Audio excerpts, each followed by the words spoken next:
एक बार शिवजी ने एक वृक्ष का रूप लेकर अपने भक्त की परीक्षा ली।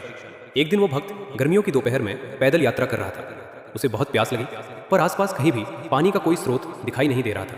वो सोचने लगा कि भगवान ने सृष्टि ऐसी क्यों नहीं बनाई कि जो हम चाहें वही हमें मिल जाए। जीवन कितना सरल और आनंदपूर्ण होता।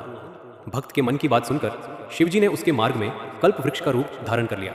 धूप में थका हारा और प्यासा भक्त जैसे ही उस वृक्ष के पास पहुंचा तो कुछ समय विश्राम करने के लिए वहां लेट गया।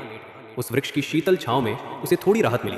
उसने सोचा, काश इस शीतल छांव में पीने को ठंडा जल और रस मिल जाता। तभी वहां अचानक पानी और फलों के रस से भरा एक फ्रिज प्रकट हो गया। वो चकित हुआ, पर इतना प्यासा था कि तुरंत फ्रिज खोलकर पानी और रस पीकर अपनी प्यास बुझा ली। फिर वो वृक्ष के नीचे बैठ गया। जमीन पर लेटे लेटे उसे अपने घर का कोमल बिस्तर याद आया कि मुलायम बिस्तर पर लेटने से कितना आराम मिलता है। उसने मन में कहा, मैं इस कठोर जमीन पर क्यों लेटा हूं। तभी वहां एक बड़ा शाही पलंग प्रकट हो गया। अब वो घबरा गया और सोचने लगा, कहीं यहां भूत प्रेत का साया तो नहीं। और तभी वहां भूत प्रेत प्रकट हो गए। वो बेचारा भयभीत होकर बोला, अरे मैं तो मर गया। और तभी वे प्रेत उसकी ओर बढ़े और उसका गला दबाने लगे। भक्त के प्राण निकलने ही वाले थे कि अचानक सब कुछ वहां से विलीन हो गया और शिव जी अपने वास्तविक रूप में प्रकट हुए। भक्त उनके चरणों में गिर पड़ा।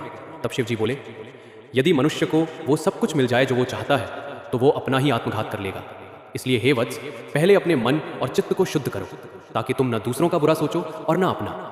जब तुम उस अवस्था में पहुंचोगे तो सब कुछ अपने आप मिल जाएगा। इसके बाद वो भक्त ध्यान में लग गया और आत्म परिवर्तन के मार्ग पर चल पड़ा। लेकिन अफसोस, शिव जी की इतनी महत्वपूर्ण बात के लिए भी किसी ने लाइक और सब्सक्राइब नहीं किया।